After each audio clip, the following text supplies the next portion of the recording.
지금 딱 표지를 넘기면 차례가 나오지. 이 차례를 보시면 아까 전에 내가 뭐라고 얘기했느냐, 어떤 글이든 글의 종류와 상관없이 일단 글을 읽는 방법은 동일합니다. 그래서 지금 이 책을 보시면 독서뿐 아니라 뭐 되어있냐면 화법에 대한 거, 작문에 대한 거, 문법에 대한 거, 그리고 문학에 대한 것도 다 있어. 그런데 지금 우리는 뭐 중심으로 할 거냐면 독서 중심으로, 비문학 중심으로 할 거야. 그래서 거기에서 독서 중심으로 나간다 생각하면 될 것 같고, 나머지 거는 요 문학 개념으로 다 나가면 그때 문학을 처리할 겁니다. 이렇게 해서 이 책을 수월을 할 거고, 한 장 넘기시면 내가 만든 명칭이야. 내가 이제 그 생각하는 독해 도구의 명칭을 코드라고 했습니다. 우리가 생각하는 이렇게 플러그 집어넣는 거, 그 코드가 아니야. 그 보면 코드가 이제 현이라고 해서 읽어보시면 됩니다. 거기 한번 쭉 읽어보면 돼. 그래서 내가 코드를 어떤 의미로 만들었는지. 중요한 건 이제 그 5쪽에 있는 4코드, 5쪽에 있는 그 4코드를 우리가 이제 그 독서를 하면서, 독해를 하면서 활용할 방법이 되는데, 그 전에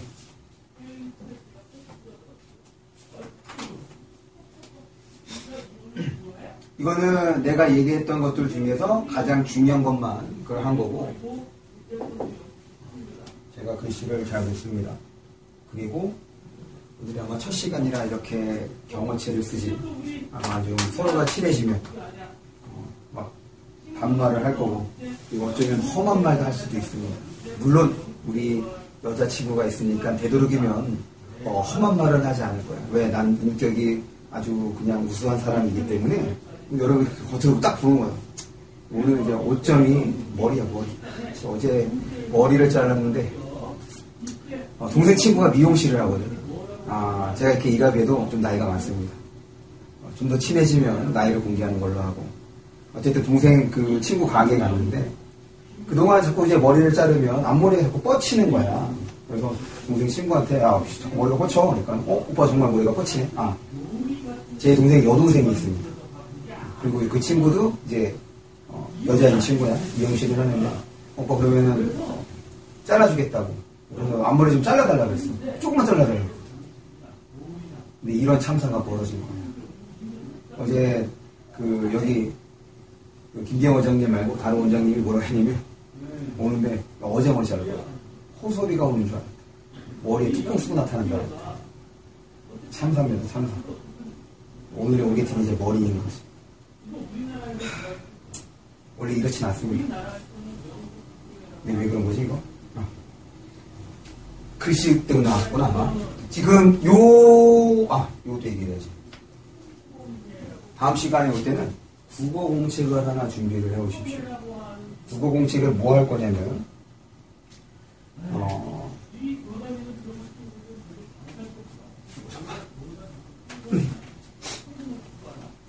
국어 공과제, 당연히 교재에다가 필기를 할 거야. 교재에 필기를 하는데, 그 지문과 관련되는 필기가 있고, 그 다음에 그렇지 않은 필기들도 있을 거야. 그러니까 이제 어떻게 글을 읽어야 되는지, 어떤 도구를 활용하면 조금 더 효율적으로 읽을 수 있는지, 이런 것들에 대해서 설명을 할 겁니다. 그러면 집에 돌아가시면 이제 복습을 할 때 그냥 거기 있는 거 보고 떠올리는 것도 좋지만, 공책에다가 내용 말고 어떻게 읽어야 되는지 일종의 팁과 그 다음에 이제 개념들을 설명하는 것들이 있어. 그런 것들을 여기다 적습니다. 이렇게 한 장 넘겨서 적어야겠지? 앞면에다가는 독서가 되는 거야, 비문학. 그래서 이제 문학도 우리 같이 나가니까 뒤집어서 이렇게 뒤집어야겠네. 이렇게 뒤집어서는 문학을 적어가는 거지. 그래서 앞에서는 독서, 뒤에서는 문학을 적어봅니다. 그럼 왜 이렇게 적냐면, 여러분들이 이제 과제를 하실 때 과제를 하기 전에 먼저 이 공책을 꺼내서 읽어야 돼. 지금 독서 과제를 할 거야. 그러면은, 맞아. 우리가 여태까지 배운 게 이런 내용이지. 이렇게 읽기로 했어. 활성화하고 난 다음에 과제하고, 그 다음에 과제를 풀고 난 다음에 점검해야 돼. 내가 정말 이대로 읽었는지. 그러니까 우리는 하루에 한 지문만 해도 됩니다. 이 한 지문은 끼케야 30분이 걸릴 거야. 그런데 이거 생각하지 않으면 30분이라는 시간이 의미가 없어. 아마 숙제는 하루에 한 지문인 거니까 10분이어도 됩니다. 겉으로 드러나는 거. 내가 확인할 거 뭐겠어. 너희들이 생각을 했는지 안 했는지 어떻게 알아. 문제를 풀고 왔고 그 채점이 되었는지 그 정도로만 볼 거란 말이지. 왜냐? 그건 다 머릿속으로 벌어지기 때문에 내가 너희들 머리 뚜껑을 열어서 확인하지 않는 것까지는 알 수가 없어. 그러니까 하루에 한 지문 20분도 좋고 30분도 좋아. 그러니까 생각해야 돼. 이 과정을 하지 않으면 국어가 절대 달라지지 않습니다. 처음이 어려운 거야. 한 번 되면 이 시간이 많이 줄 거야. 그거는 시간이 지나면 느끼게 됩니다. 다시 처음이 어려워. 그래서 의식적으로 생각을 해야 돼. 아, 이렇게 해야지, 저렇게 해야지 돼야 됩니다. 그것을 도와줄 것이 이제 국어 공책이 되는 거예요. 무슨 말인지 알겠지? 과제하기 전에 확인하는 차원에서 보시면 됩니다. 이거를 이제 지금 내가 칠판에다 적는 것을 이제 들으면서 적는데, 거기 이제 표시 앞에 보면 여백이 있을 텐데 5쪽 여백에다가 적어주시면 됩니다. 두 가지를 얘기할 거야. 하나는 독서, 독해 일반론.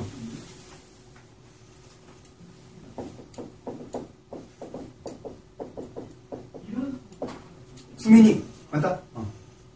읽을 수 있겠어? 왜 이랬어? 글씨가 참 엉망이야. 그러니까 일단 내가 한 얘기를 먼저 들어야 돼. 내가 한 얘기를 들어야지 그렇게 보일 거야. 내가 한 얘기 듣지 않으면 그렇게 안 보입니다. 너네 그 유전자, 그러니까 사회유전학? 생물유전학? 왜 그 최재천이 전공하는 거 있는데? 사회유전학? 지금 내가 이런 건 아니긴 하지만. 너네 그런 거 하면서 안 해보겠어?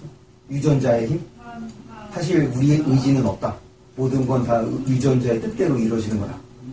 그런 거 안 들어봤어? 이건 일종의 농담인데, 농담이 아니라, 물론 나는 생활에서 느낀 거야. 우리 엄마 글씨를 못 써. 그냥 못 쓰는 게 아니라, 나랑 필자가 거의 같아. 그 유전자가 어디 가지 않는다는 거지. 어쨌든. 그래서 먼저 얘기를 듣고 봐야지 좀 이해가 될 겁니다. 독해 일반론하고 그 다음에 구조론에 대해서 얘기를 할 건데 이 구조론은 뒤에서 할 거야. 문단, 글 이렇게 넘어가면 문단, 글 넘어가면 그때 얘기를 할 겁니다. 일단 오늘은 일반론부터 어떻게 글을 읽을 것인가. 첫 번째, 올해, 작년 수능이지. 작년에 시험 본 거랑 재작년에 시험 본 거. 국어가 어려워진 때가 재작년부터입니다. 재작년, 작년.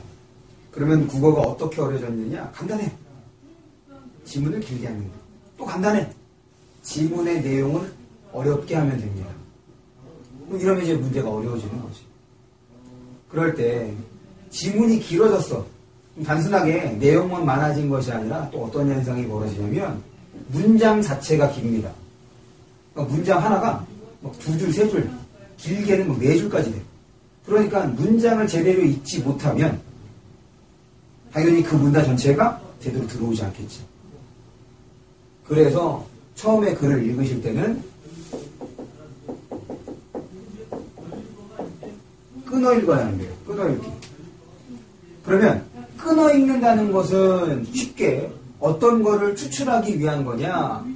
바로 주술 관계를 추출할 겁니다. 주어. 최소한 이 문장이 뭐에 대한 것인지 서술어. 그 주어가 어떻다는지 이거를 내가 확인을 해야 돼. 짧은 문장은 상관없어. 그냥 한 번에 쭉 봐도 돼.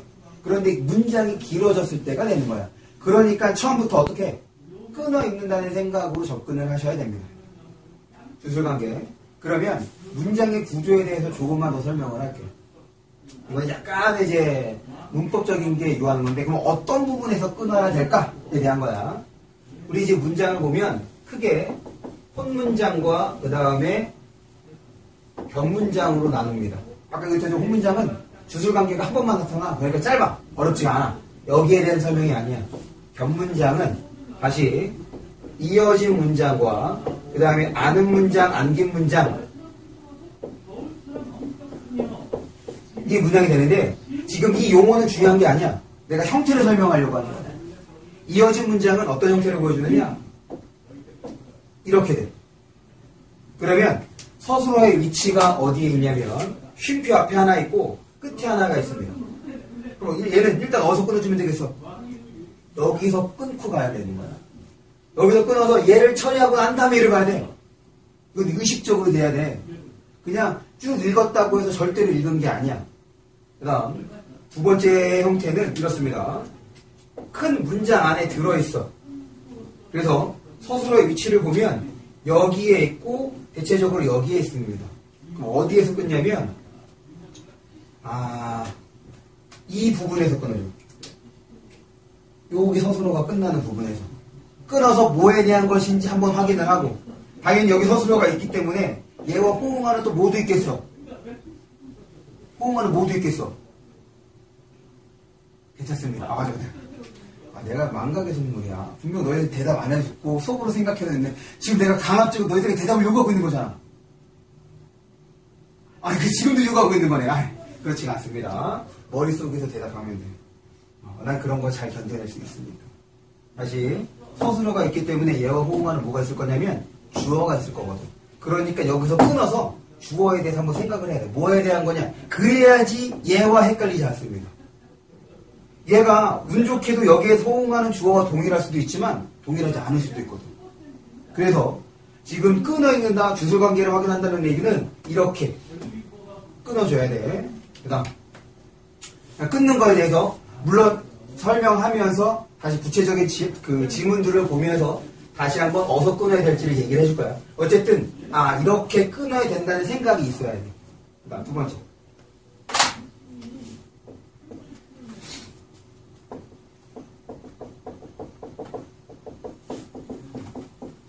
표시하며 읽기. 이렇게 생각하시면 됩니다.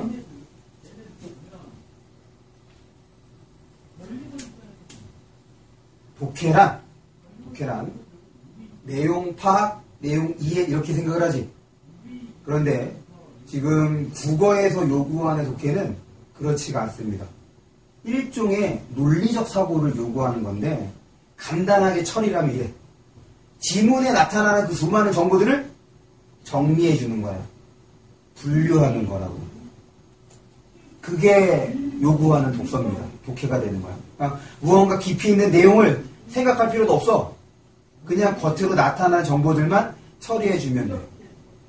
그런데 지금 우리가 이제 과제를 하게 되는 것들은 정보의 양이 많지가 않아. 그래서 특별하게 표시하지 않더라도 그냥 내용 파악이 될 거야. 이런 내용이 있구나. 여기 핵심은 이거겠구나. 뻔해. 그런데 그런 지문일수록 연습을 하는 거지. 표시하는 연습. 왜? 이건 이 지문을 잘하기 위해서가 아니야. 어려운 지문을 잘하기 위해서입니다. 그럼 지문이 어렵다? 시험아? 라는 얘기는 맞나? 우리 간단하게 소개 한번 하겠습니다. 저는 김종입니다. 우리 왼쪽에 있는 친구는 오신영, 그 다음에 최민우, 김수민, 유병준, 정원재. 1시간 뒤에 또 물어볼지도 몰라. 또 할 거야. 서로 다 이름도 외우고. 좋네. 다시 봅니다. 정보량이 많기 때문에 표시하면서 보는데, 표시하면서 보면 두 가지 효과가 있다. 생각해봐. 너네 딱 문장을 읽자마자, 문장 읽으면서 너네 표시할 수 있겠어? 표시한다는 것은 이게 좀 나름의 중요도가 있다는 얘기인데, 너네 읽으면서 이것이 중요한지 중요하지 않은지 알 수 있어? 없지. 없습니다. 절대로. 읽고 난 다음에, 한 문장을 보고 난 다음에, 여기서 중요한 게 이거거든. 이렇게 되는 거라고. 봐봐. 한 문장 한 번 읽었어? 표시하면서 다시 한번 어떻게 하겠어? 봐야겠지. 그럼 표시하면서 본다는 얘기는 최소한 2번을 본다가 되는 거거든. 더군다나 내가 표시했다는 얘기는 이게 중요하기 때문에 표시를 한 거란 말이야. 그럼 이렇게 인지가 되는 거지. 머릿속에 더 잘 남습니다. 첫 번째 효과는 기억에 잘 남아. 두 번째는 이거 꼭 기억해. 절대로 지문에 나오는 모든 내용은 기억할 수가 없어. 국어는 암기력을 테스트하는 게 아니야. 기억할 필요도 없고 기억해서도 안 되는 거고. 우리는 중요한 것만 기억할 겁니다. 그런데 이 문제라고 하는 것이 중요한 것만 묻지 않거든. 그럴 때 그러면 어떻게 돼? 돌아와야지 질문으로. 내가 조금 더 수월하게 찾을 수 있게 도와주는 것이 표시야. 그래서 표시하게 되면 두 가지 효과가 있다. 기억, 그 다음에 두 번째는 돌아왔을 때. 그런데 내가 이제 시키는 대로, 내가 요구하는 대로 읽으면 지문으로 돌아온 횟수를 상당 부분 줄일 수가 있습니다. 어쨌든 그래서 이제 표시하면서 보는데 나는 표시를 4개를 할 겁니다. 네모, 동그라미, 세모, 밑줄. 그 다음에 이거는 이제 내가 표시를 할 거고, 물론 물결까지 표시할 건데 너희들 쓸 때는 이 물결은 하지 않아도 돼. 이건 뭐냐면 이걸 통해서 생각을 할 수 있는 포인트가 되는 게 있어. 이런 단어, 이런 표현들이 있어. 여기에서 이런 생각을 했어야지 우리가 글을 조금 더 수월하게 읽어낼 수 있었을 거다. 그런 거는 이렇게 물결 표시할 겁니다. 그럼 너희들은 그런 거는 이제 표시 안 해도 되는 거지. 내가 묻는 거, 내가 거기서 반응을 했다? 안 했다? 요것만 중요한 거야. 이렇게 4가지를 활용을 하는데 이게 단점이 있어. 어떤 단점이 있냐면 표시하면서 읽으면 뭐에만 신경을 쓰느냐? 표시하는 것만 신경을 씁니다. 표시 자체는 중요한 게 아니거든. 끊어 읽으면서 표시를 하는데 이때 뭘 할 거냐? 바로 생각을 하게 될 겁니다. 표시하면서 읽는 거. 네모를 치는 대상. 여기서는 대상. 그 다음에 개념. 대상과 개념에 네모를 칠 거야. 그러면서 어떤 생각을 할 거냐? 이 글은 이거에 대해서 설명을 하겠구나. 이 문단은 이거에 대해서 설명을 하겠구나. 이런 생각을 해야 돼. 그러니까 이 문단 혹은 이 글의 중심을 머릿속에다 한번 인지시키는 거예요. 네모 치는 것이. 그 다음 동그라미는 시대 혹은 연도. 그 다음에 사람 이름. 여기에 동그라미를 칠 겁니다. 왜 동그라미를 칠 거냐면 그거 자체가 중요해서가 아니야. 절대로 사람 자체를 설명하지 않습니다. 그 사람이 만든 작품, 그 사람의 사상, 그런 것들을 설명하기 위해서 먼저 사람을 제시하는데 절대로 이 글에서는 한 사람만 나타나지 않아. 사람이 나오면 최소한 2이 나타납니다. 그리고 마찬가지야. 연도도 한 번만 언급하지 않아. 2 이상이 나타나. 그럼 뭐 하는 거야? 결국 제시된 연도, 시대가 구분이 돼야 된다는 얘기인 거지. 또한 제시된 사람이 구분이 돼야 된다는 거야. 아까 전에 독해가 뭐라 그랬어? 정보 처리, 정보 분류, 구분이라고 했던 거잖아. 그런 측면에서 동그라미를 칠 거예요. 얘랑 관련되는 정보들, 쟤와 관련되는 정보들, 그렇게 좀 머릿속에서 구분을 한다. 라는 생각에서. 그 다음에 세모는 접속어에 표시를 할 겁니다. 이거야말로 기본적으로 글을 이해할 수 있는 이제 표지가 될 수 있는 건데 모든 접속어에 일단 표시를 하는데 이제 읽다 보면 주로 하게 되는, 그러니까 자연스럽게 주로 하게 되는 2가지 정도에만 표시를 할 거야. 일단은 설명을 할 때는 다 표시를 할 겁니다. 역점이 뭐예요? 반대로 이어주는 거지. 그러니까 앞에 거와는 상반되는 내용이야. 그런데 보통 이거를 쓰는 이유가 앞에 거와 뒤에 거의 중요도를 비교해 본다면 뒤에 게 조금 더 중요하기 때문에 쓰는 거거든. 그러니까 어디에다가 어떤 내용을 조금 더 담아둘지를 알려주는 거야. 여기에 이제 있던 것들이 그러나, 하지만, 반면에 이런 표현들이 있고, 그 다음에 또 한 가지는 전환입니다. 전환은 말 그대로 이야기거리, 대상을 바꾸는 거예요. 얘보단 얘가 더 중요해. 왜냐면 이것이 나타나면 정보량이 더 많아지는 거거든, 결국에. 얘는 좀 몇 가지를 추릴 수가 있는데 얘는 추리지 않아. 새로운 내용이 이어지는 거기 때문에 전환이 되면 뭘 할 거냐? 지금까지 읽은 내용을 머릿속에서 한번 정리를 해야 돼. 그래야지 새로운 내용이 추가가 될 수 있는 거지. 그냥 전환이 되었구나 읽으면 이게 또 헷갈릴 수가 있습니다. 일종의 얘가 구분이 되는 거라고 생각해 주시면 돼요. 여기에서는 2가지. 그런데 한편 이런 2가지 접속어가 나오면 끊어서 생각을 하는 거예요. 그 다음 끝으로 요 밑줄이야말로 바로 이제 이 대상에 대한 설명, 이 개념에 대한 설명 혹은 이 대상에 대한 특징이 될 겁니다. 이게 이제 핵심 정보를 이루게 될 거예요. 물론 밑줄 쳤다고 해서 모든 것이 핵심 정보가 되지는 않는다. 이렇게 표시하면서 읽고, 그 다음, 세 번째. 봐봐. 지금 내가 여기서 설명하고 있는 것이 뭔가 새롭거나 특별한 게 아니야. 이미 우리가 이렇게 맞아 읽었어야지, 잘 읽었지, 중학교 때부터 혹은 초등학교 때부터 들었던 내용인 거라고. 이거를 그동안 우리가 연습하지 않아서 문제였던 거니까 연습할 수 있게끔 만들 거야. 세 번째. 세 번째가 그래서 가장 중요합니다. 세 번째가 왜 가장 중요하냐? 이게 이제 우리가 뭘 코드하고도 관련이 된 건데 연결하며 읽어야 돼. 이게 잘 안 돼. 여기까지는 잘 돼. 그런데 이게 잘 안 됩니다. 연결하며 읽기.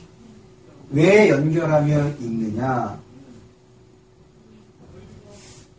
봐봐. 이거 내가 가려야 돼.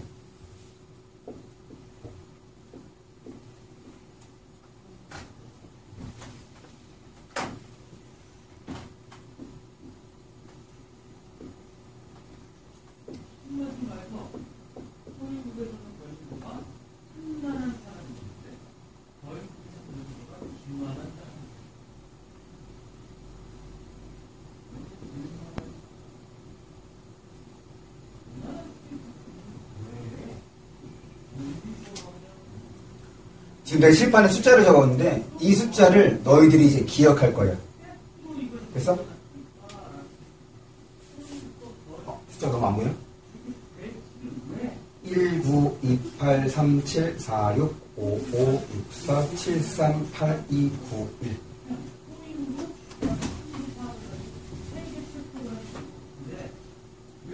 레이디 퍼스트. 그러면 지명이에요, 지명. 그러면 농담이야, 농담. 내가 지명해야지. 우리 어떡하지? 왼쪽으로 돌았잖아. 그럼 왼쪽으로 돌아야지. 시영이부터. 긴장했지?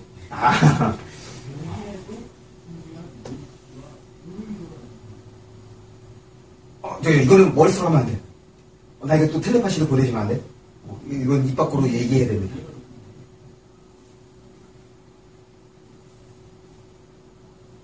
다음, 민우? 민우. 왜 그래? 그래, 우리 레이디는 가장 마지막에 하는 걸로 하고. 병준.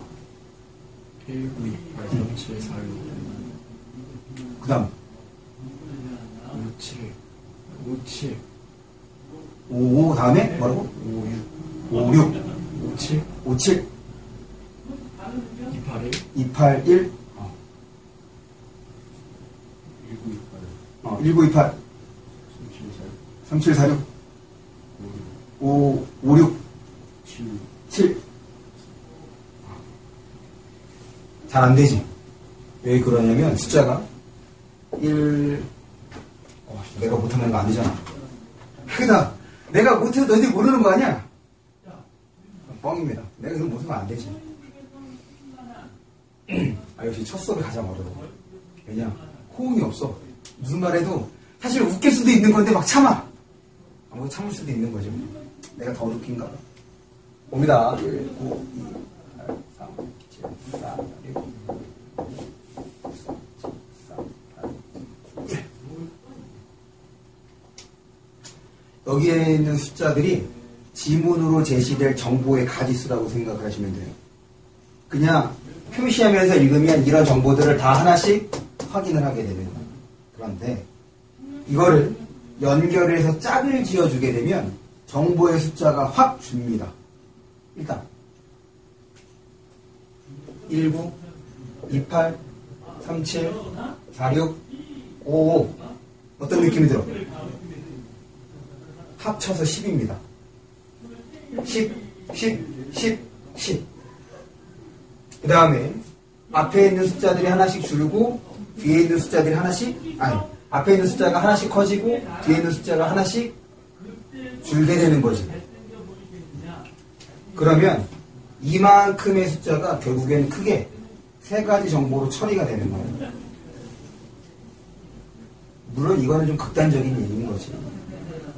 아니면 이렇게 반으로 쪼개서 대칭이 된다. 안 되나? 이거 안 되나 보다. 내가 말하고 싶은 건 그래 여기까지는 누구나 다 잘한다고. 근데 그 다음이 문제인 거예요. 이거를 적절하게 짝을 맺어주면 우리가 기억에 대한 부담이 상당히 줍니다. 그럼 상당히 준다는 얘기는 지문으로 정말 안 들어와도 돼. 아, 이게 이거구나 라고 처리가 될 거라고. 그러니까 이렇게 되려면 당연히 훈련과 연습이 필요한 거죠. 그래서 연결하며 읽는 것이 중요한 거다. 그런데 봐봐, 여기에서 연결하며 읽으려면 최소한 지금 내가 읽은 내용하고 앞으로 읽을 내용을 연결할 거야? 어떤 걸 연결해야겠어? 아니, 지금 읽지도 않는데 어떻게 연결할 수 있겠어? 지금 읽은 것과 앞서 읽은 것이 어떻게 돼야 돼? 연결이 돼야 돼. 그러면 그 시작을 생각을 해보자. 바로 어떤 부분이 되겠어? 앞부분이지. 첫 부분이야. 첫 부분에 대한 처리가 상당히 중요합니다. 또 한 가지는 내가 읽은 거에 대해서 이건 이거에 대해서 설명할 거야 라는 것을 머릿속에다가 조금 저장해둬야 돼. 그래야지 내가 지금 읽는 내용하고 연결이 되는 거야. 그러면 또 가지를 뻗쳐나갈 수가 있는 거거든. 이게 안 되면 연결이 안 돼. 중간에 연결하는데 무슨 의미가 있어? 글의 구조를 어떻게 잡겠어? 그래서 네 번째는 꼼꼼히 읽어야 한다. 그럼 꼼꼼히 읽는다는 얘기는 바꿔 얘기하면 천천히 읽는 겁니다. 특히 어떤 부분을? 앞부분을. 앞부분을 제대로 처리하면 지문이 쉽게 읽힐 수가 있어. 물론 전반적으로 너희들은 지금은 우리는 천천히 읽어야 돼. 근데 그 중에서도 특히 신경을 써야 할 부분은 앞부분이다. 3년 전 시험이 쉬웠던 이유는 일단 지문이 짧은데, 물론 문제들도 쉬웠어. 그래서 뭐 1등급 컷이 막 98이 되기도 하고, 뭐 97이 되기도 하고, 이래서 막 난리가, 물수능이다 난리가 나는 거지. 그런데 왜 또 쉬웠냐면, 지문 구조의 특징이 있습니다. 자, 정말, 앞문단, 첫 번째 문단에서, 야, 이거는 이제 이 글은 여기에 대해서 설명할 거야 라는 걸 한 번에 딱 띄어놔. 그걸 이제 제대로 파악했으니 그 다음부터 쭉쭉 그냥 붙게 되는 거예요. 자연스럽게. 그래서 지문이 한 번에 눈에 들어온다고. 그런데 내가 지문이 길어졌다고 했지. 길어지면서 어떤 현상이 일어나느냐? 이제 꼼수를 쓰기 시작합니다. 어떤 꼼수를 쓰냐면, 첫 번째 문단에서 지뢰의 원리에 대해서 설명해. 지뢰대를 통해서. 그런데 세 번째 문단에 가보니까, 야, 이런 지뢰가 우리 신체에 잘 나타나 있어. 그러면 우리 신체에 어떻게 되어 있는지 한번 살펴보자. 뭐에 대한 얘기가 된 거야? 지뢰로 시작했는데 신체로 가버리지. 이렇게 해서 앞부분을 두 문단, 세 문단으로 늘려버린 거야. 처음에 막 긴장하고 앞부분 막 꼼꼼하게 읽었단 말이야? 그래서 여기서 이제 지뢰가 중요했네. 봤더니 세 번째 문단에서 신체를 튀어버렸어. 벙찌는 거지. 이런 꼼수를 부리기 시작합니다. 어쨌든 앞부분이라고 하면 단순하게 첫 번째 문단일 수도 있지만 조금 넓게 보면 세 번째 문단까지도 앞부분이라고 할 수가 있어. 그래야지 그 글 전체에서 어떤 얘기를 할지를 우리가 가늠해 볼 수 있습니다. 그래서 이게 이제 일반론인 거야. 지금 이 일반론을 5쪽에 있는 거기에 있는 코드 4가지를 활용해 가면서 읽어볼 겁니다. 그러고 난 다음에 글이 길어지면 이제 구조론은 2가지밖에 없어.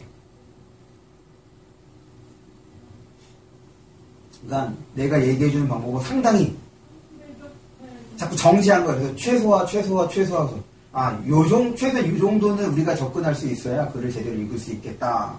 라는 거. 그 다음에, 이것도 주의하십시오. 우리는 시험 그 문제를 풀 때 이 지문이 어떤 지문인지 알지 못한 상태로 푸는 거잖아. 읽는 거지. 그러니까 어떤 사람은 이렇게 얘기하게 돼. 아까 학교 선생님 중에서도 이런 분이 계실 거야.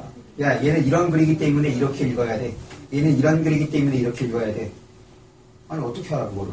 읽고 난 다음에 하는 거지. 그러니까 어떤 제재가 됐든 어떤 글이 됐든 일단 처음에 읽는 방식은 모두 동일하게 맞춰가는 겁니다. 지금 독해일반론이라고 얘기를 했지만 지금 비문학을 설명을 하면서 얘기를 하고 있지만 지금 이 읽는 방법은 시나 소설에도 모두 똑같이 적용이 되는 거야. 그걸 내가 나중에 보여줄게. 여기에 있는 책에 있는 그 문제 혹은 지문들을 보면서 설명을 할 겁니다. 물론 당연히 문학 개념은 밑바탕에 돼야 돼.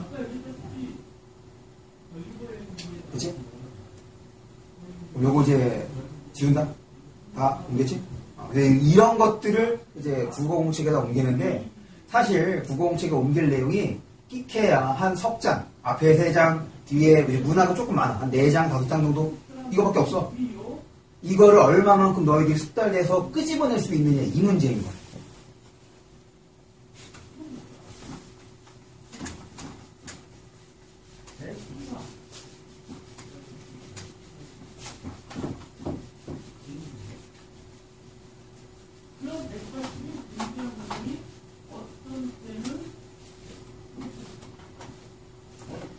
그러면 5쪽을 봅니다. 5쪽 이렇게 5쪽에서 4가지 코드를 확인을 하는데, 처음에 나오는 거 같음, 같거나 유사한 성격의 대상들은 하나의 코드를 이룹니다. 같은 것끼리 묶는 거지. 그러니까 같은 것끼리 묶었다는 얘기 결국 몇 가지가 되겠어. 같은 것끼리 묶으면 한 가지밖에 안 될 거야. 우리가 처리해야 되는 정보가 그냥 한 가지로 쑥 줄게 돼. 그 다음 다름은 차이가 나는 거야. 그러니까 반대가 되는 것뿐 아니라 차이가 나는 것까지도 다름으로 묶게 되면 얘는 최소한 2가지가 되겠지. 됐어? 우리가 주로 활용할 것이 같음과 다름입니다. 이거 봐봐.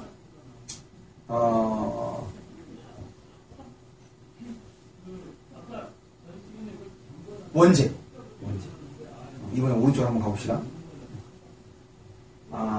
사실은 내가 원제를 내가 원제를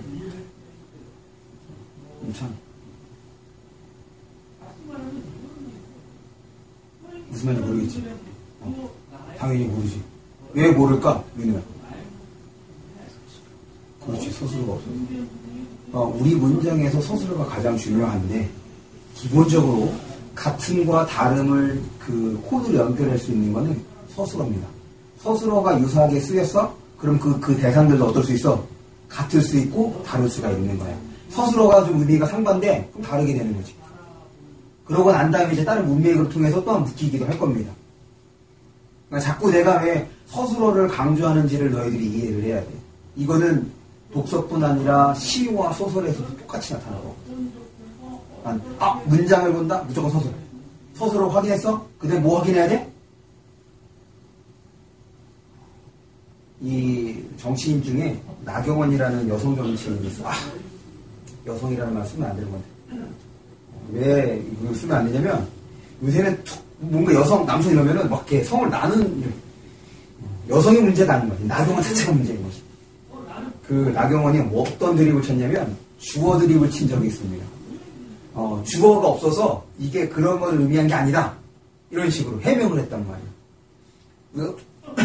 서술어를 확인하면 반드시 확인할 게 주어인 거야. 절대로 주어를 까먹어서는 안 돼. 기본적으로 그게 이제 문장의 틀이 되는 겁니다.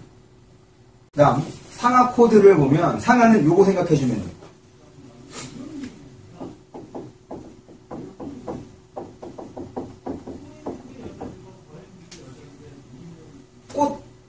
꽃채는 장미, 개나리, 진달래. 이렇게 될 수 있는 거. 그러니까 종류를 드러낸다든지, 아니면 시계는 시침, 초침, 분침, 그 다음에 뭐 태엽 이런 걸로 구성이 되어 있다든지, 이런 것들을 상하라고 묶는 거예요. 그럼 봐봐. 상하가 되면 거기에는 기본적으로 같음과 다름이 있을 수밖에 없습니다. 무슨 말이냐? 얘를 보면 얘네들의 공통적인 속성이 뭐야? 꽃이지. 얘도 꽃이고 얘도 꽃이고 얘도 꽃이야. 그럼 얘가 뭐가 되는 거야? 같음이 되겠지. 그런데 차이점이 존재하기 때문에 이렇게 나누는 거 아니야. 그럼 이거 자체들은 뭐가 돼? 다름으로 묶일 수가 있는 거라는 거야. 상하를 잡게 되면 머릿속에서 뭐 생각해야 돼? 여기에는 같음과 다름이 있는 거구나 라고 생각을 해야 되는 거야. 그 다음에 마지막 반응. 요 반응은 우리는 문학에서 볼 겁니다. 반응 옆에다가 문학이라고 써주세요.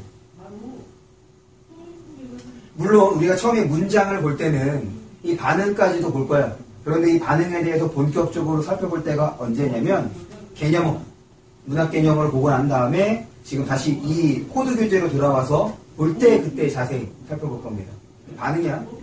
우리 쉽게 시와 소설을 생각을 해보자. 시에서는 누가 반응을 보일 수 있을까?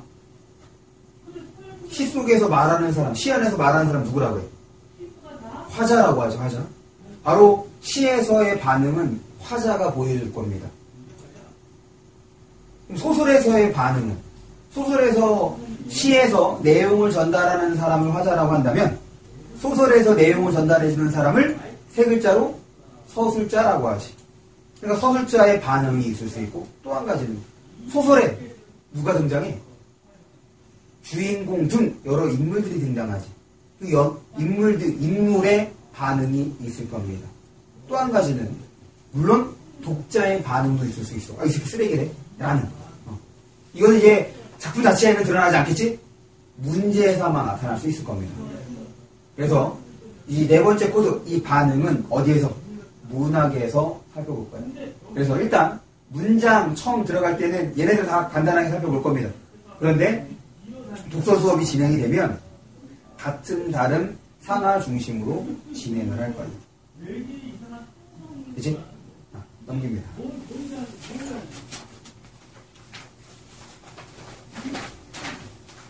거기 내가 유명한 사람의 말을 하나 빌려왔어. 비트겐슈타인이라는 아주 되게 유명한 철학자입니다. 거기 이제 보면 사다리를 딛고 올라간 후에는 사다리를 던져버려야 한다. 여기서 사다리의 기능은 위로 올라가게 도와주는 도구였던 거지. 도구의 기능이 끝나면 뭐 하는 거야? 그냥 버린다는 얘기인 거야. 무슨 말이냐면 지금 우리가 여러 가지 코드를 활용하고 이렇게 읽기로 하고 내가 이제 뭐 설명을 하면서 더 많은 이럴 때는 또 이렇게 보는 거 몇 가지 팁을 또 제시를 해줄 거란 말이야. 근데 이거는 처음이니까 의식적으로 활용을 하는 것이 자꾸 쓰다 보면 어떻게 돼? 그냥 아무 생각이 없어도 쓸 거야. 그리고 아무 생각이 없게 되면 이제 특별히 필요한 부분에만 사용할 겁니다. 모두에는 사용하지 않을 거라고. 간소화가 된다는 얘기인 거지. 그때까지 자꾸 신경 써서 의식적으로 접근을 해야 돼. 그래서 이거 이제 높아심에서 얘기를 하는 건데 우리의 목표는 당장의 어떤 3월의 모의고사가 아니야. 수능이 되는 거라고. 막 3월의 모의고사가 목표로 해서 문제를 드립다 풀면 이거는 독서 습관이 바뀔 수가 없어. 한번 형성이 된 독서 습관은, 문제 푸는 습관은 상당히 힘듭니다. 그래서 이제 나중에 너희들 어머님께도 부모님께도 이렇게 전달을 할 거야. 지금 3월에서는 우리가 배운 거, 비문학 이렇게 읽는 거구나. 문학 이렇게 읽는 거구나. 문제 이렇게 접근하는 거구나. 그것만 너희들이 느끼면 돼. 그렇게 했더니 정말 지문이 읽히고 문제가 풀려. 이게 중요한 거야. 그러려면 시간 안에 문제를 풀겠다는 생각을 버려야 합니다. 시간 안에 문제를 풀겠다고 하면 어떻게 돼? 자세가 흐트러져. 처음에 우리 운동 배울 때도 그 코치들이 가장 강조하는 게 자세거든. 그 사소한 사소한 운동 뭐가 있을까? 어쨌든. 근데 시간을 생각하게 되면 자세가 흐트러져. 그러면 또 달라지는 거예요. 그래서 3월에서는 이렇게 읽으면 되는 거구나. 그거를 느끼시면 되네. 아마 그거는 한 달만 지나도 이렇게 읽으면 되겠구나. 이거 느끼게 될 거예요. 그래서 지금 그 얘기를 집어넣은 겁니다. 꼭 여기에 연연할 필요는 없어. 일단 익힐 때까지 연연해야겠지만 익히고 나면 아마 신경을 안 써도 될 겁니다. 그러면 이제 그 다음 쪽 넘기면 이제 문장부터 보기 시작을 해보자.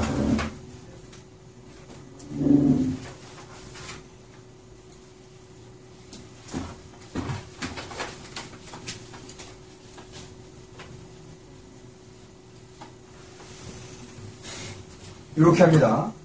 지금 여기에 있는 거를 같이 보고 같이 생각을 하고 내가 정리해라 라고 하면 이제 정리하면 돼. 다시 한번 당분간 이번 주 그 다음에 다음 주 한 3주간은 좀 천천히 나갈 거야. 천천히 나가면서 최대한 찾을 수 있는 거 표현할 수 있는 거 어디에다가 밑줄 쳐야 되는지를 최대한 많이 보여줄 거야. 그러고 난 다음에 조금 익숙해지면 그때부터 진도에 좀 속도를 붙이겠습니다. 그 다음 지금 8쪽을 보시면 제일 위에 코드 T라고 되어 있지. 이때 T는 티처입니다. 티처. 그래서 거기서는 내가 보여줄 거야. 이건 이렇게 읽는 거야 라는 거야. 그 다음에 넘겨봐. 넘기면 코드 S가 나올 거야. 그럼 코드 S는 뭐겠어? 그렇지, 우리 머릿속으로 떠올린 그 단어입니다.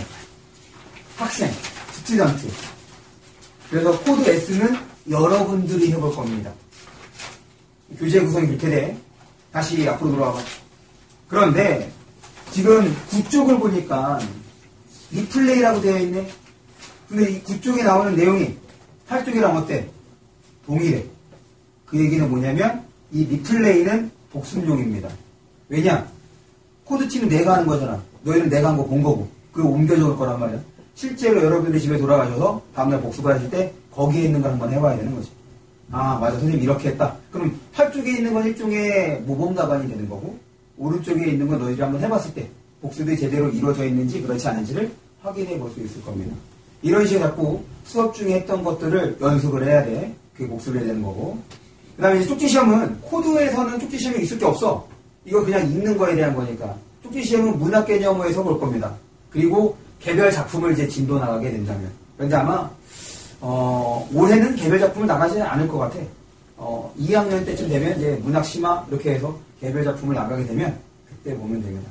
그 전까지. 그래서 1학년 때는 어떻게 읽을 것이냐, 독서 어떻게 접근을 하고, 문학 어떻게 접근하고, 화법과 작문 그리고 문법을 어떻게 접근할 것이냐, 이거에 대한 태도와 자세를 익힌다고 생각을 하시면 됩니다.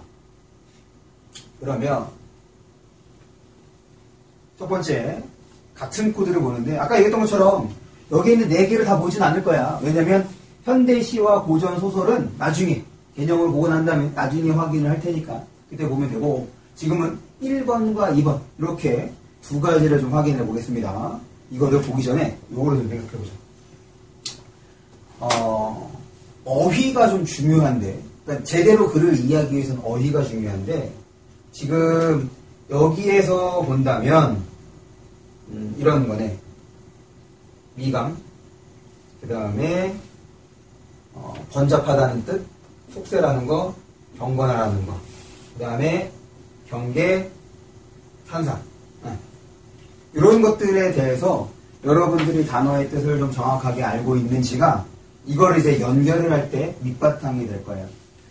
이제 단어에 대한 얘기는 아마 오늘만 할 거고 다음부터는 특별하게 하지 않을 겁니다. 왜 이 얘기를 하냐면 여러분들이 이제 복습을 하든지 아니면 과제를 할 때 읽었어.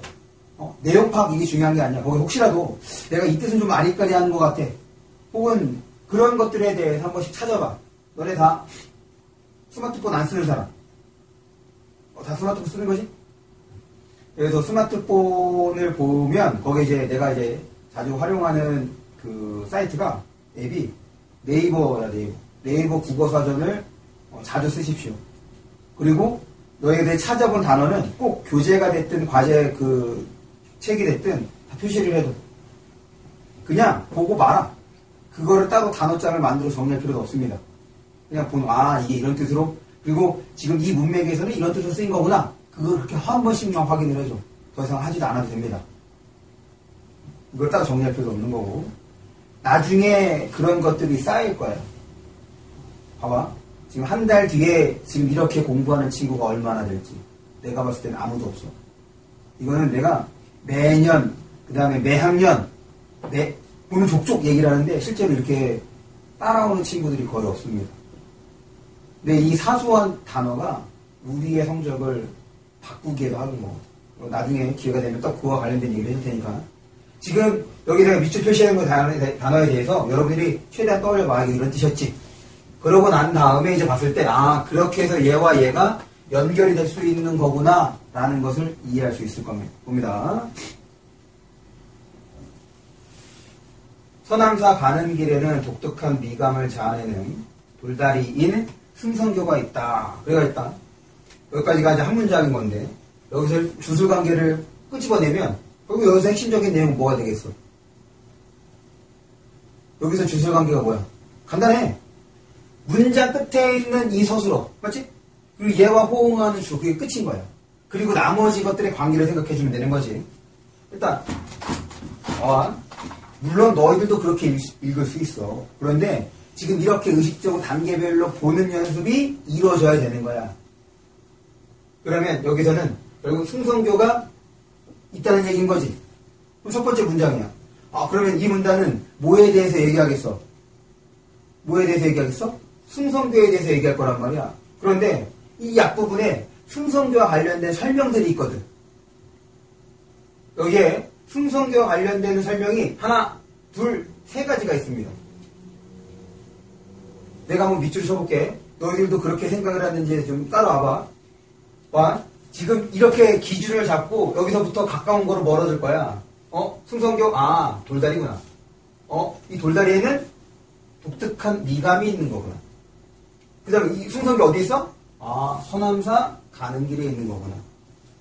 이렇게 이제 표시를 한 거야. 지금 표시한다는 건 이런 개념인 거야. 바로 이거 어떻게 뭐에 대한 것인지 알 수가 없지. 뭐가 중요한 건지. 읽고 난 다음에 이제 거슬러 올라가야 돼. 그 다음. 우리 내고치는 것. 은는이 붙는 대상.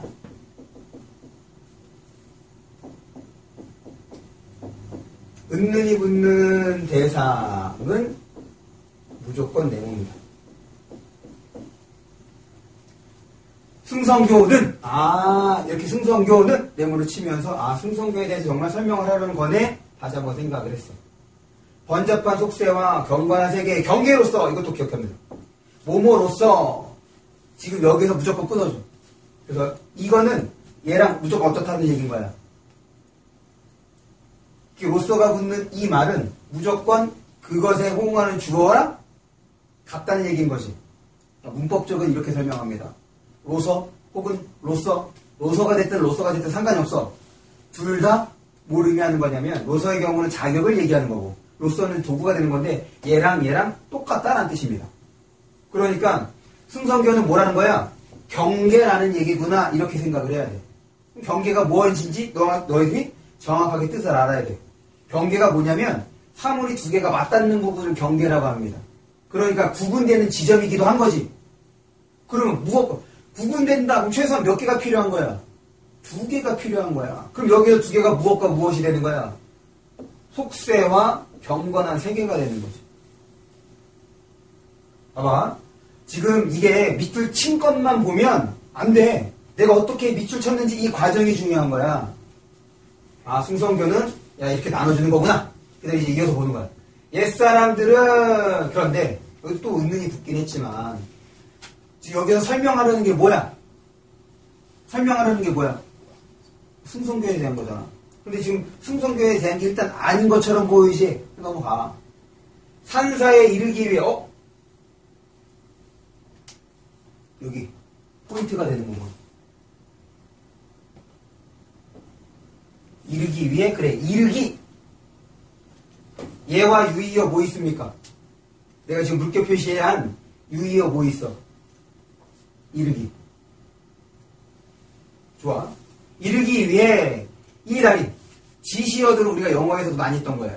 지시어가 나타나면 꼭 그 대상을 확인합니다. 이 다리 뭘 말하는 거야?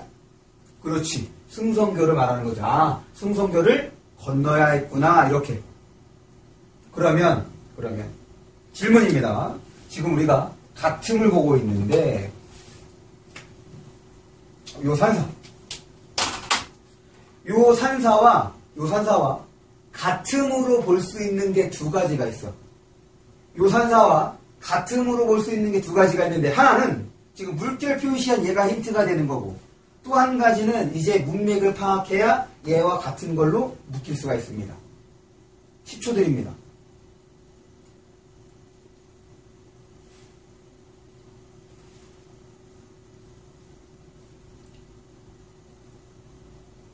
쉬운 것부터요. 지금 이 이르다 도착하다의 뜻인 거지. 이동하는 거잖아. 얘랑 유의어 여기에 뭐 쓰였어? 가능이 쓰였지. 그러니 당연히 산사와 쉽게 파악할 수 있는 같은 코드는 뭐가 되는 거냐면 앞으로 같음은 초록색으로 표시를 할게. 그리고 다름은 빨간색으로 표시를 하겠습니다. 선한사 여기가 같음이 되는 거야. 근데 아까 어휘력 얘기했었지. 여기에 있는 사자가 무슨 사자냐 이거? 절사자야. 아까 전에 우리 국어에서 한자가 차지하는 비중이 58%가 절반이 넘어. 그 얘기는 다음에 이제 문학을 할 때도 얘기를 하겠지만 여러분들이 필수라기보다는 자주 나오는 한자들은 알고 있어야 돼. 그래야지 문학이 많이 쉬어집니다. 특히 고전 문학이. 물론 한자어를 많이 알면 알수록 독해도 상당 부분 우리가 이제 도움을 받을 수 있는데, 산사가 산에 있는 절이야. 산사의 뜻을 알고 있으면 서남사구나. 여기서 서남사밖에 얘기 안 했으니까. 이렇게 바로 이르다 라는 표현을 보지 않더라도 바로 연결이 되는 거지. 됐어? 여기까지 이제 기본적인 겁니다. 이건 찾을 수 있어. 이제 문맥을 통해서 내가 이제 궁극적으로 요구하고 싶은 건 이 다음이야. 서남사 말고 산사와 같음으로 묶일 수 있는 게 또 뭐가 될까?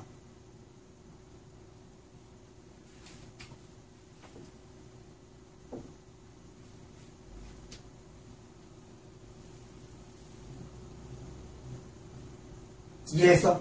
왜 경건한 세계가 산사와 같음일지. 지금 승성교가 뭐라 그랬어? 경계, 다리인 거지. 다리를 건너면 어디로 가는 거야? 다리를 건너면 서남사로 가는 거고, 다리를 건너면 어디로 가는 거야? 경건한 세계로 가게 되는 거잖아. 그럼 어디에서 어디로 이동하는 건데? 속세에서. 속세가 무슨 뜻이니? 속세는 속된 세상입니다. 현실적인 세상이 되는 거야. 우리 돈 좋아하지? 안 좋아하나? 전 좋아합니다. 나 돈 좋아해. 그리고 이게 이제 또 이렇게 걸리네. 내가 참 마초적인 기질이 있나? 이렇게 얘기해요. 이성도 좋아합니다. 이거 순간입니다. 상당히 순간이에요. 그리고 운동도 좋아합니다. 이런 게 가능한 곳이 속세인 거예요. 경건하다는 말은 주로 어디서 쓰이는 거냐면 종교에서 쓰는 말입니다. 예배 드릴 때 경건한 자세로, 절에 가서 기도를 드릴 때 경건한 자세로. 그러니까 어떤 신을 대할 때 쓰면 경건하다 이렇게 얘기를 하는 거지. 이 역에서 같음의 포인트는 산사와 이렇게 연결해 주는 거. 두 가지였어. 하나는 서술어, 이르다 이거 서술어잖아. 이런 거를 통해서 쉽게 찾아낼 수 있는 거. 물론 어휘로도 찾아낼 수가 있었던 거야. 그것 말고 이제 궁극적으로 우리가 이제 독해에서 필요한 거는 산사와 경건한 세계를 이렇게 이어볼 수 있는 것. 이것이 이제 필요한 거다. 그러려면 어떻게 해야 돼? 지금 처음인 거니까 보고선 생각해 봐야 돼. 같은 거로 연결해 볼 수 있는 것이 얼마나 되는지 이것도 해보고 저것도 해보고 이것 때문에 같은 게 될 수 있는 거구나. 이런 연습이 좀 필요합니다. 됐어? 다음 이제 문제를 봅니다. 이렇게 생각해 주면 돼요. 지금 여기 있는 모든 교재에 나오는 내용들은 다 지금 3학년 수능 기출문제에서 지문을 따온 거고 선택지도 따온 거야. 이 OX가 되는 거. 지금 맞은 틀림 요거로 볼 거는 선택지를 판단하는 훈련을 하는 거야. 나는 지금 내가 교재도 잘 만들고 수업 구성도 잘하는 게 단순하게 독해만 하는 것이 아니라 선택지, 문제를 어떻게 풀 것인가에 대해서도 훈련을 시킬 겁니다. 이렇게 우리가 선택지를 쪼개서 볼 수 있어야 돼. 어쨌든 그거에 대한 거고, 사실은 이 선택지가 조금 사실 실제는 더 짧아. 그런데 내가 다른 내용을 조금 더 붙인 거야. 좀 변형했어. 그래서 한 번 더 생각해야 선택지를 해결할 수 있게. 요새 추론하는 문제가 어려운데 그 추론하는 문제가 어려운 이유는 이런 것들 때문입니다. 직접적인 정보를 쓰지 않거든. 볼까? 옛사람들이 찾았던 산사는 사람들이 살아가는 번잡한 세상과 대비되는 산사는 경건한 공간이다. 그래서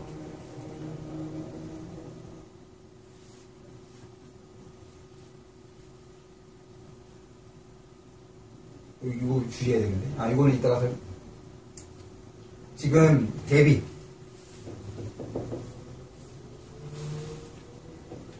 모모와 달리, 모모에 비해, 혹은 대비되는 이런 거를 볼 때는 이 부분을 괄호를 쳐줘. 산사는 사람들이 살아가는 번잡한 세상과 대비되는 가로를 칩니다. 가로를 쳐서 점프야. 옛사람들이 찾던 산사는 경건한 공간이다. 이렇게 있는 거지. 그럼 맞아 틀려? 산사는 경건한 공간 맞아 틀려? 맞잖아. 이거 맞는 거 아니야? 지금 아직 처리가 안 된 부분이 어디야? 여기인 거지. 여기를 처리해야 돼. 대비가 무슨 뜻이야?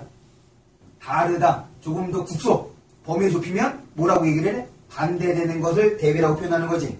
그럼 번잡한 세상과 대비되는 거? 맞아, 틀려? 맞는 거지. 여기도 이렇게 맞는 거야. 이거는 정보를 한 번에 두 개를 동시에 생각을 하면 함정에 빠지기가 쉬워. 헷갈리기가 쉬워. 그러니 정보를 어떻게 한 거야? 쪼갠 거야. 얘 한 번 생각하고 얘 한 번 생각하고. 이 쪼갠 것이 실제적으로는 1초도 안 걸려. 근데 지금 우리가 일부러 이렇게 의식적으로 보니까는 한 5초, 10초가 흐르는 것 같지 실제로 1초도 안 걸립니다. 이렇게 읽는 연습을 해야 절대로 틀리지 않아. 훨씬 더 정확한 거야. 얘는 어디에다 표시를 해주면 돼? 마짐에다가 표시를 해주면 되네. 그런데 봐봐. 지금 여기 이 문장에 직접적으로 이런 내용이 있어 없어? 없지. 여기 나오는 정보를 조합한 겁니다. 이게 추론의 문제가 되는 거야. 추론이라고 하는 것은 읽고 생각을 하는 건데 거기에 숨은 정보라든지 혹은 의도를 생각을 해보는 거야. 꼭 기억해야 될 거. 글을 읽으면서 추론하면 안 됩니다. 절대로 시간 안에 이 글을 문제를 풀 수가 없어. 문제에서 요구할 때 문제에 맞춰서 추론하면 되는 거야. 알겠지? 그러니 아까 전에 처음에 독해 뭐라 그랬어? 주어진 정보를 처리하고 분류하고 구분해 주는 거라고. 추론은 그것 다음이야. 분류하고 구분하고 난 다음 추론할 수 있는 거지. 그렇기 때문에 읽으면서 추론할 필요는 전혀 없습니다. 오케이? 정리할 수 있는 거 지금 정리합니다. 정리가 다 되면 넘어가도 돼? 이것도 적었어? 가로 대비되는 뭐뭐처럼 뭐뭐 달리 뭐뭐 대비되는 이런 표현이 나면은 가로 사용해서 중간을 건너뛰기. 이건 상당히 유용한 방법입니다.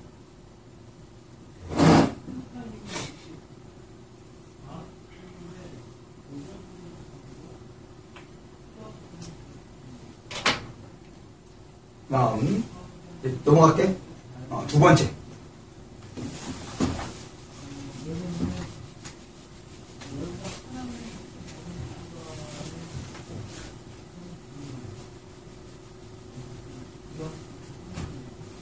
똑같아. 문장을 보는 거야. 지역 주변. 지금 거기 우리 교재를 보면 뭐라고 적혀 있어? 화법이라고 적혀 있지? 그래서 거기는 화법도 있고 장문도 있고 문법도 있어. 그런데 어떤 거를 다 똑같은 방식으로 처리할 겁니다. 그게 중요해. 겁니다. 이용자에 비해 도서관이 너무 비좁고 직원들도 적어서 이용하는데 불편함이 많습니다. 뭐에 대한 거야? 아니 이렇게 물어볼게. 일단 주술관계를 추출해 봅시다. 주술관계 추출하면 뭐야?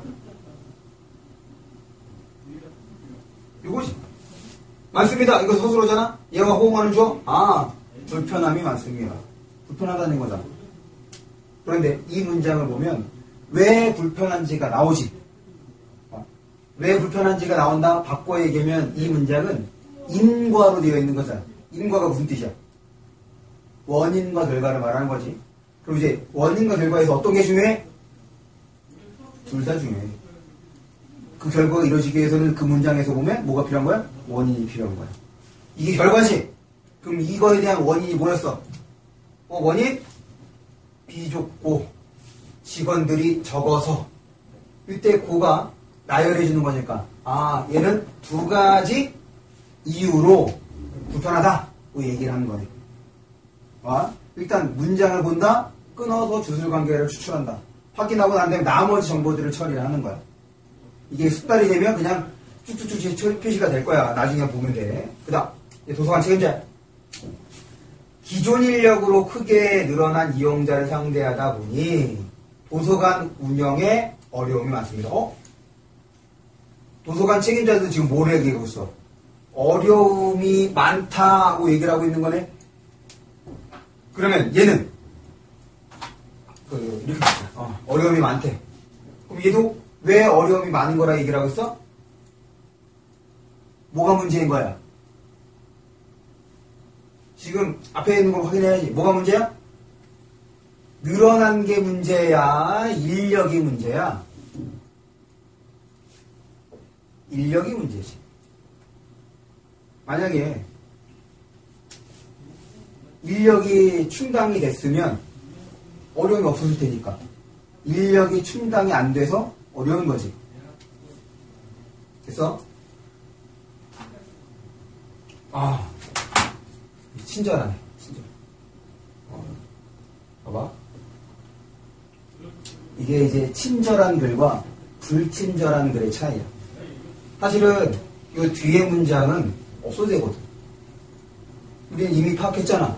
왜 어려운지. 늘어난 게 문제가 아니라 그것을 감당할 인력이 부족해서 문제라는 거야. 당연히 도서관 이용하는 사람 많으면 좋은 거 아니야? 그랬더니 혹시 듣는 사람이 혹시라도 모를까봐 한 번 더 얘기해 준 거지. 도서관 인력의 부족이 가장 큰 문제라고 생각합니다. 여기는 우리는 표시할 필요가 없네. 이미 앞에서 확인한 거니까. 이겁니다. 지금 읽고 그 다음에 여기서 핵심 정보가 어떤 것인지를 생각하는 것 자체가 그 다음에 무엇이 나오도록 바로바로 처리할 수 있게 해주는 거거든. 뭐 어려운 글은 어떤 글이겠어? 이렇게 친절함을 빼주면 어려운 글인 거예요. 왜? 이건 생각해야 되는 거잖아. 겉으로 드러내준 거기 아니기 때문에 한 번쯤 생각해야 되는 거거든.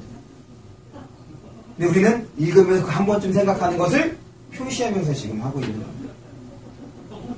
그럼 이제 같은 걸 한번 찾아볼까? 일단 어려움이 많은 거나 불편함이 많은 거나 지금 이 상황에 대해서 서로 부정적으로 생각하고 있는 거잖아. 그런 면에서는 입장이 같은 거지. 그래서 또 모두 같아. 왜 불편한지, 왜 어려운지에 대한, 아이고, 나 초록색이라 그랬네. 이게 아닌데, 큰일 났다. 아니, 큰일 나겠어. 지어내야 되겠지. 맞지? 그래서 사랑을 쓸 때는 뭐로 쓰라 그래? 아, 너네 그 노래 모르는구나? 사랑을, 아니지. 나중에 부모님께 한번 여쭤봐. 사랑을 쓸 때는 왜 연필로 쓰라고 하는지. 쓰다가 틀리면 지우개로 깨끗이 지울 수 있으니까. 그런 게 이제 옛날 노래입니다.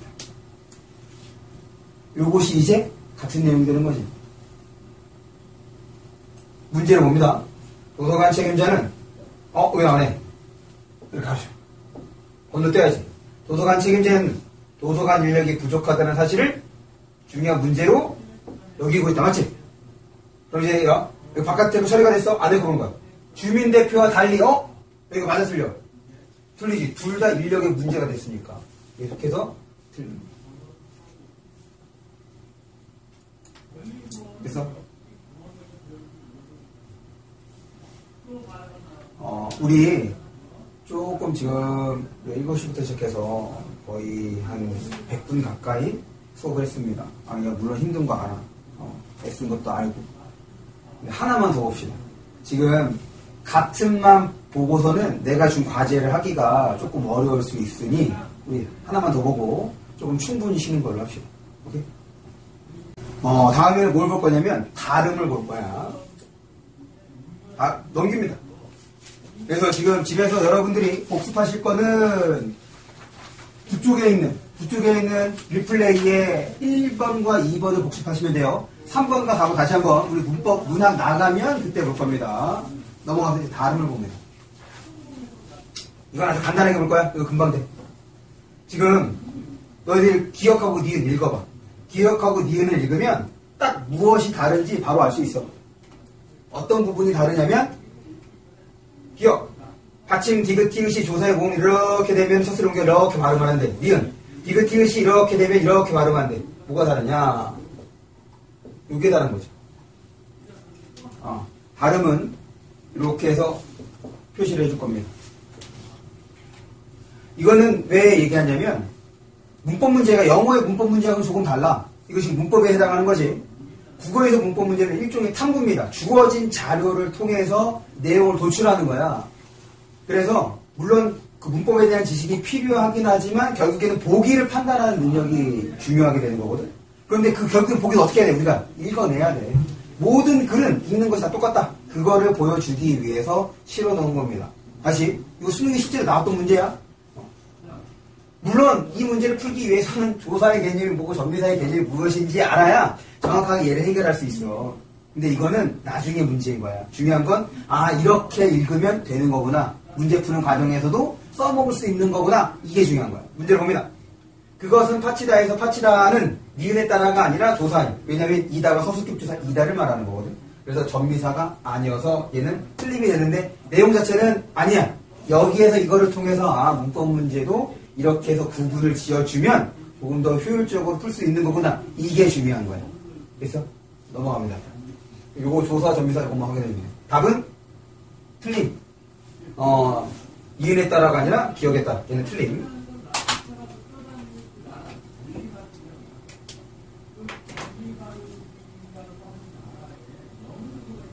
그래서 중요한 게 그 다음 문제입니다.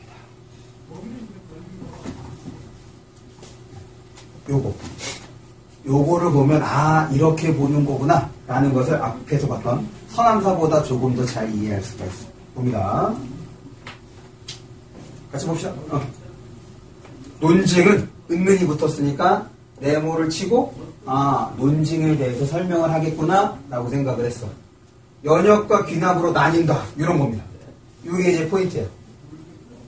나뉜다 라고 하는 것은 우리가 얘를 도식화하면 논증 그 다음에 연역 귀납이 되는 거지. 지금 이 첫 문장을 통해서 이거는 논증에 대해서 설명을 하는 거야. 그러면 요거를 보면 논증에 대해서 설명을 하려면 반드시 무엇과 무엇을 설명을 해야 돼. 연역과 귀납을 설명하는 거지. 그걸 알려주는 포인트가 되는 게 나뉜다. 결국 이 글은 연역과 귀납에 대해서 설명을 하겠네 이런 생각으로 바뀌어야 됩니다. 논증에 대해 설명하겠네? 나뉜다? 연역과 귀납을 이해하면 되는 거구나. 봅니다. 전제가 참이면 결론이 확실히 참이다. 그래서 끊어야죠. 지금 길어지니까요. 연역 논증은 잘 안 나오네. 끊어서 연역 논증은 그럼 여기서부터 이제 연역에 대한 거지. 그런데 이 앞부분에도 연역에 대한 설명이 있지. 그게 바로 뭐야? 전제가 참이면 결론이 참. 나는 4시간 새 거를 써야겠다. 다시 할게. 전제가 참이면 결론이 확실히 참. 이거 한번 확인해주고 이게서 보는 거야. 결론에서 지식이 확장되는 것처럼 보이지만 이거 보고서 생각할 수 있지. 보인다는 거 보이지만 실제로 그렇다는 거야 안 그렇다는 거야? 안 그렇다는 거야. 그런데 봐봐. 이게 왜 조금 어렵게 느껴지냐면 실제로는 전제에 이미 포함된 결론을 다른 방식으로 확인하는 것일 뿐이다. 다시. 결론에서 지식 확장되는 것처럼 보이지만 그렇지 않다. 확장되는 것이 아니다. 라고 설명을 한 것과 설명하는 것과 이 부분 다시 읽어볼게. 실제로는 전제에 이미 포함된 결론 다른 방식으로 확인하는 것일 뿐이다. 어떤 설명이 더 쉬워? 앞에 거, 뒤에 거. 다시 앞에 거 이겁니다. 확장되는 것처럼 보이지만 확장되는 것은 아니다. 이게 앞에 거야. 뒤에 거는 그대로. 전제에 이미 포함된 결론을 다른 방식으로 확인하는 것일 뿐이다. 어떤 게 더 받아들이기가 쉬워? 앞에 게 쉽지. 지금 얘 그렇게 생각할 수 있는 포인트가 뭐야? 만인 거잖아. 얘를 통해서 그럼 머릿속으로 얘를 읽지만 얘가 결국에는 전제에 이미 포함된 결론을 다른 방식으로 확인하는 것 이거랑 같은 내용이 뭐가 되는 거야? 바로 확장되지 글씨도 못 쓰고 맞춤법도 틀리고 의심하지 마. 전공자입니다. 더군다나 사범대를 나와서 교육과정도 잘 알고 있어. 이게 중간에 끊기면 생각이 잘 안 나. 확장되는 것처럼 보이지만 확장되지 않는다. 이게 사고야. 딴 게 사고가 아니야. 우리가 뭐 특별히 한 것 같아? 그렇지 않지. 그런데 그 다음에 나오는 내용보다 이렇게 기억해두는 것이 훨씬 더 좋은 거야. 훨씬 더 쉽게 내용을 파악할 수가 있는 거야. 물론 여기다가도 이렇게 표시를 해야 됩니다. 전제. 이제 전제라는 말이 앞으로 자주 나올 건데. 시험? 전제가 무슨 뜻이야? 우리 이제 많이 보지 않았나? 전제? 전제는 바탕입니다. 바탕. 무언가 결론을 도출하기 위한 바탕. 결론을 다른 방식으로 확인하는 건 이미 들어있다는 거잖아. 그러니까 확장되지 않는다야. 이게 포인트에서 여기에서는 우리가 지문을 읽을 때 이렇게까지 쉽게 바꿔서 생각해 주는 것, 이게 글을 잘 읽는 것. 계속 봅니다. 반면 여태 뭐 설명했어? 우리 머릿속에 첫 번째 문제를 통해 논증에 대해서 설명하라는 거구나. 그럼 논증에 대해서 설명하기 위해서는 연역과 귀납을 설명하겠네? 반면이 나왔어. 그럼 여기서 뭔가 반대가 되는 거, 달라지는 것이 나온다는 얘기인 거지. 여태까지 설명이 뭐였어? 연역이었으니까 이제는 뭐 나오는 거야? 귀납이 나오는 거구나.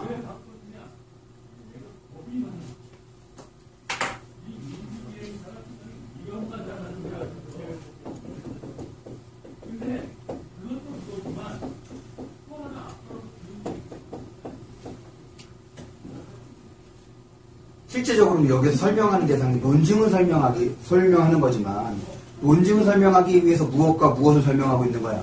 연역과 귀납을 설명하는 거지. 설명 대상이 둘인 거잖아.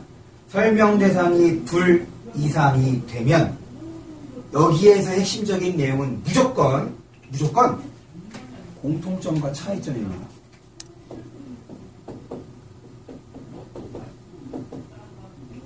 이게 핵심 내용이야. 설명 대상이 여럿이다? 그럼 무조건 공통점과 차이점이에요. 근데 생각해봐. 이미 연역과 귀납은 다르다지.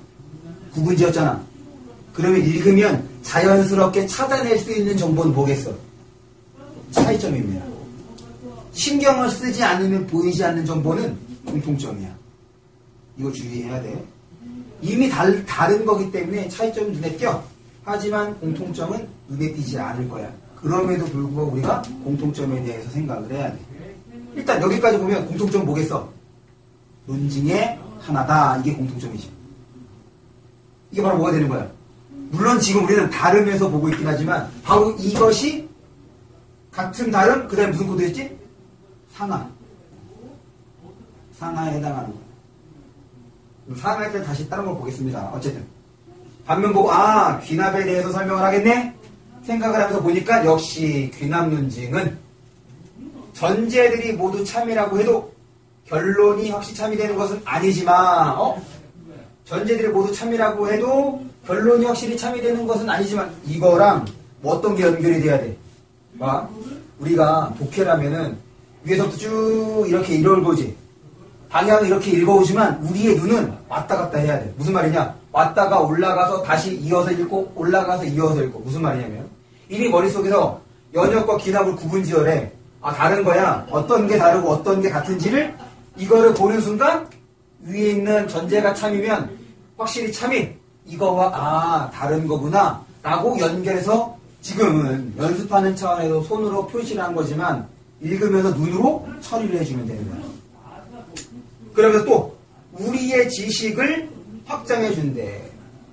완전히 정말 반대네. 참이면 참. 그런데 귀납은 참이라도 해도 참이 아니야. 그리고 얘는 확장되지 않는데 얘는 확장해 준대. 이렇게 연결해 주는 것이 훨씬 더 쉽지. 됐어? 그러니까 사실은 그 연역에 대한 정보 둘, 귀납의 정보, 귀납에 해당하는 정보 둘인 거잖아.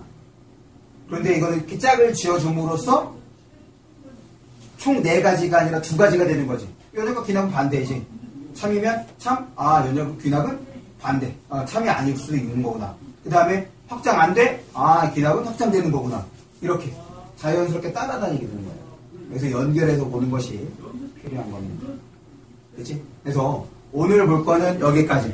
다른 코드까지 보는데 집에 돌아가시면 쉬었다가 볼 거야. 충분히 쉴 겁니다. 집에 돌아가시면 요 같음과 다름에서 한번 봐주시고 우리 일주일이지? 이렇게 합니다. 요거 봐봐. 이 비문학. 지금 요 유인물에는 그 비문학 과제와 문학 과제가 같이 있어. 요거를 보시면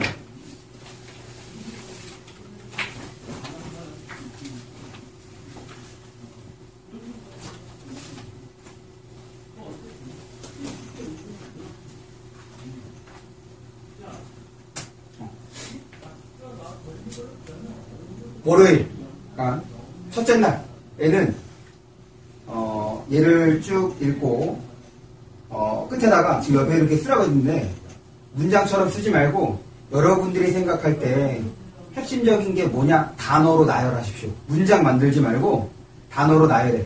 하지만 단어의 나열 개수는 6개 단원을 넘지 않습니다. 6개 이내로 문단별로 뭐에 대한 것인지를 적어줘. 이게 첫 번째야. 그 다음 두 번째는 문단 간의 관계를 생각합니다. 첫 번째 문단 다음에 왜 두 번째 문단이 나왔는지 그거를 이유로 생각해 보는 거야. 마지막 문장이 이런 내용으로 끝났기 때문에 두 번째 문단에서 이런 내용이 나오는 거구나. 이런 식으로 문단 간의 관계를 생각해 봅니다.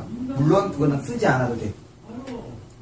그렇게 해서 각 문단 간의 관계까지 머릿속으로 생각을 하셨으면 그때 얘 문제를 풉니다. 그때 뒤쪽에 이제 문제가 있지? 문제는 쉬워. 문제를 풀어. 그 다음에 문제를 풀고 난 다음에 다시 한번 보면서 혹시 내가 읽을 때 좀 그 단어의 의미를 몰랐던 것이 있었는지 한 번씩 확인을 해줍니다. 있으면 찾아주고 찾아서 그냥 네이버 사전으로 통해서 보면 돼. 그렇게 해서 1일차 과제를 끝내는 거야. 그러면 내가 문자로 톡방에다 뭘 올릴 거냐면 요 가문단에서 같음인 걸 한번 찾아봐. 그리고 가문단에 어떤 거 같음인 걸 찾을지 그 시작점을 알려줄 거야. 얘와 같음인 거는 같음으로 묶을 수 있는 거 한번 찾아봐. 얘와 다름으로 묶을 수 있는 걸 찾아봐. 이런 것을 문단별로 제시를 할 겁니다. 그러면 너희들이 이 지문을 두 번째 보는 거지. 무슨 말인지 알겠어? 봐봐. 당연히 이 지문은 두 번 다시 안 나와. 그런데 우리는 지금 연습을 하는 거야. 처음에는 그냥 여기서 핵심적인 내용이 어떤 것인지 우리가 지금 읽는 방법도 얘기했던 거잖아. 그 두 번째 볼 때는 한 번 봤던 거니까 이번에 한번 연결해보자. 처음부터 연결하자는 것이 아니라 한 번 읽고 난 다음에 연결해보자는 거야. 물론 내가 핵심적인 내용과 관련돼서 연결해보라고 시키는 거 있고 그거와 상관없이 그냥 한번 정말 연결하는 방법을 너희들이 아는지를 한번 물어보는 측면에서 야 이거 한번 연결해봐 이렇게 내줄 겁니다. 이렇게 해서 이번 주는 딱 3지문만 할 거야. 그럼 6일이 되겠지? 한 번은 읽고 그 다음에 문단별로 정리해서 문제 푸시고 다음 날에 내가 일종의 이제 미션을 주는 거지. 그렇게 해서 그것까지 돼야지 숙제를 하는 거라고 볼 겁니다. 알겠어? 그렇게 해서 요 비문학 과제는 진행해 주시면 좋겠습니다. 지금 저 시계로 8시 55분이야. 언제까지시냐면 9시 15분까지 9시 15분부터 문학 개념 수업을 하겠습니다. 시작.